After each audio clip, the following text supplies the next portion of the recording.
일리아 토프리아는 경기 시작 전부터 승리를 확신하며 자신감을 드러냈습니다. 그는 경기 며칠 전부터 찰스 올리베이라를 1라운드 안에 KO시키거나 서브미션으로 제압하겠다고 공언했습니다. 특히 올리베이라의 공격적인 스타일이 오히려 자신에게 기회가 될 것이라고 예측하며 옥타곤 중앙에서 정면으로 맞붙을 것이라고 밝혔습니다. 그리고 그의 예측은 정확히 현실이 되었습니다.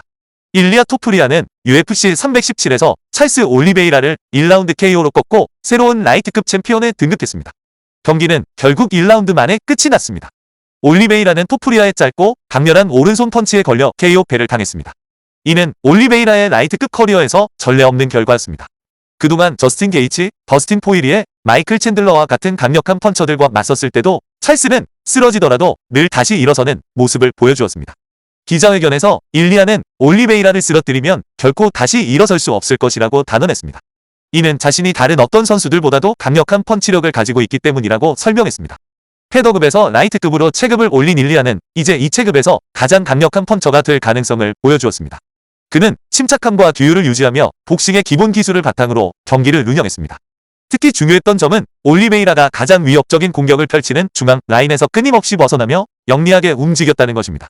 즉, 스트레이트 펀치, 그리고 프론트킥은 올리베이라의 주요 무기였지만 일리아는 지속적으로 왼쪽으로 사이드 스텝하며 턱을 앞 어깨 뒤로 숨겨 영리하게 방어했습니다.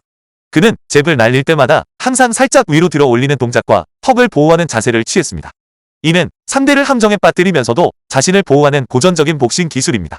결국 그의 깔끔하고 간결한 기본기와 압도적인 KO 파워가 승리를 확정지었습니다. 1라운드에서 일리아가 날린 대부분의 공격은 마치 감정을 실은 듯 보였습니다. 하지만 단순히 멀리서 가볍게 던지는 잽이 아니었습니다. 많은 공격이 체중을 실어 최대한의 힘을 쏟아부은 파워 잽이었고 그 잽들은 올리베이라에게 큰 타격을 주어 KO 전부터 그의 얼굴은 이미 심하게 손상된 상태였습니다. 일리아가 날린 모든 공격에는 강력한 힘이 실려 있었습니다. 그럼에도 올리베이라는 간헐적으로 레그킥으로 잽에 대응하는 데 성공했습니다. 이를 통해 올리베이라는 일리아의 잽 공격을 피하며 머리를 안쪽으로 파고들 수 있었고 전진하는 일리아의 앞다리를 취약하게 만들 수 있었습니다. 이 레그킥은 일리아의 전진을 저지하려는 올리베이라의 중요한 전략이었습니다. 이처럼 경기는 잽과 레그킥의 치열한 대결 양상으로 흘러갔습니다. 올리베이라는 일리아의 측면 움직임을 늦추려 했습니다. 특히 일리아가 펀치를 날릴 때 종종 옆으로 빠지는 경향이 있었기 때문입니다. 그래서 올리베이라는 끊임없이 레그킥을 시도하며 일리아의 리듬을 깨고 옥타곤을 자유롭게 움직이지 못하게 막으려 했습니다.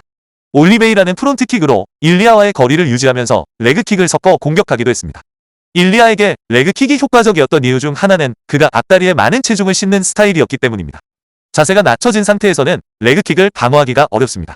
이는 이번 경기뿐만 아니라 볼카노프스키와의 경기에서도 볼카노프스키가 일리아에게 좋은 레그킥을 여러 차례 성공시켰던 것과 같은 맥락입니다. 올리베이라가 프론트킥을 날렸을 때 일리아는 바깥쪽으로 사이드 스텝하며 잽으로 반격하려 했지만 올리베이라가 그를 밀어내며 공격을 저지했습니다. 이후 일리아는 잽을 활용하는 방식을 변화시키기 시작했습니다. 처음에는 올리베이라의 반응을 유도하기 위해 페이크 잽을 던졌습니다. 이는 올리베이라가 가드를 중앙으로 좁히도록 유도하기 위함이었습니다. 올리베이라가 가드를 올리면 그가 다시 가드를 내리는 순간 일리아는 진짜 잽을 날렸고 시간이 지날수록 올리베이라에게 더 큰 피해를 입혔습니다. 그런 다음 일리아는 바디 잽을 던지며 올리베이라가 머리에 또 다른 잽이 올 것이라고 예상하고 방심한 틈을 타 공격했습니다. 올리베이라의 가드가 높이 올라가면서 몸통에 빈틈이 생기는 것을 확인할 수 있었습니다. 이러한 다양한 잽 활용은 신장이 작은 일리아에게 거리 조절에 대한 더 큰 자신감을 주었습니다. 그는 안으로 파고들어 필요한 펀치를 적중시킬지 아니면 멀리 떨어져 올리베이라를 효과적으로 카운터 칠지 유연하게 결정할 수 있었습니다. 일리아는 KO 직전까지 펀치의 사정거리와 타이밍을 완벽하게 조절했습니다. 이제 KO 순간을 분석해 보겠습니다. 경기 초반에도 비슷한 상황이 있었는데 흥미롭게도 올리베이라는 KO 당시보다 그 이전의 공격에서 더 나은 방어와 움직임을 보여주었습니다. 하지만 먼저 실제 KO 장면을 분석해보면 일리아가 또 한 번 잽을 정확히 적중시킵니다. 온 힘을 다해 몸을 기울인 강력한 잽이었습니다. 그의 뒷다리가 매트에서 떨어지면서 체중이 앞으로 실려 올리베이라의 얼굴을 강타하는 것을 볼 수 있습니다. 충격으로 올리베이라의 머리가 옆으로 획 돌아가는 모습은 일리아의 펀치가 얼마나 강력했는지를 여실히 보여주었습니다. 하지만 일리아는 자신이 가장 강점을 보이는 근접 거리 인파이팅을 고수하는 대신 영리한 움직임을 보여주었습니다. 그는 공격을 멈추고 올리베이라에게서 약간 각도를 틀어 거리를 벌렸습니다. 공격에서 벗어날 때 왼쪽으로 살짝 기울어 다시 같은 각도로 들어가는 움직임, 그리고 뒷다리가 안으로 들어왔다가 반대 방향으로 빠지는 것을 주목할 필요가 있습니다. 한편 올리베이라는 마치 황소처럼 저돌적으로 일리아에게 돌진했습니다. 하지만 이것은 정확히 일리아의 의도였습니다. 평소 올리베이라는 끊임없이 전진하며 KO를 노리는 스타일이지만 이번에는 일리아가 올리베이라에게 다가가는 것이 아니라 오히려 그에게서 멀어지면서 KO를 만들어냈습니다. 올리베이라가 오른손 스트레이트를 내기 위해 페이크 잽을 던지려는 순간 일리아는 완벽한 타이밍으로 잽을 날렸습니다. 그는 그 자리에 멈춰 서지 않고 마치 경기 내내 해왔던 것처럼 왼발을 왼쪽으로 사이드 스텝하며 자세를 잡았습니다. 그 후 일리아는 오른손의 거리를 재며 가짜 잽을 던졌습니다. 중심선에서 살짝 벗어난 그 사이드 스텝 덕분에 일리아는 올리베이라의 오른쪽 스트레이트 바깥쪽에 위치할 수 있었습니다. 올리베이라는 평소처럼 중심선을 따라 공격을 시도했지만 일리아는 그 틈을 비집고 빠져나와 완벽한 각도를 찾아 오른손 펀치를 날렸습니다. 찰스는 이 펀치를 전혀 보지 못했습니다. 오른손 스트레이트를 던지던 중 왼손 가드를 내리며 턱을 노출했고 무슨 일이 일어날지 깨달았을 때는 이미 너무 늦었습니다. 왼손 가드가 제대로 올라가지 않아 자신을 보호할 수 없었습니다.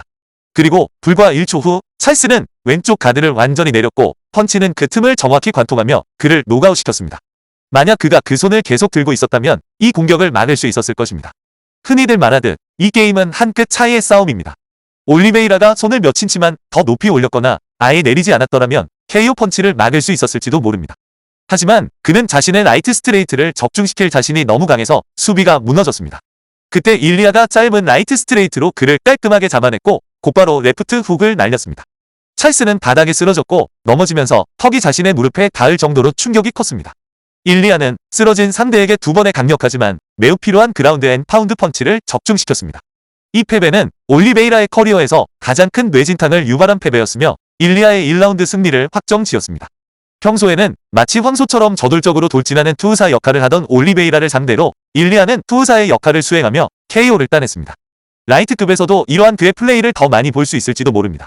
특히 이제는 그를 압도하려는 더 큰 상대들을 상대하게 되었기 때문입니다.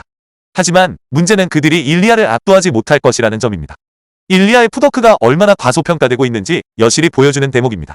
그의 풋워크는 매우 효율적이고 영리하며 놀라울 정도로 효과적입니다.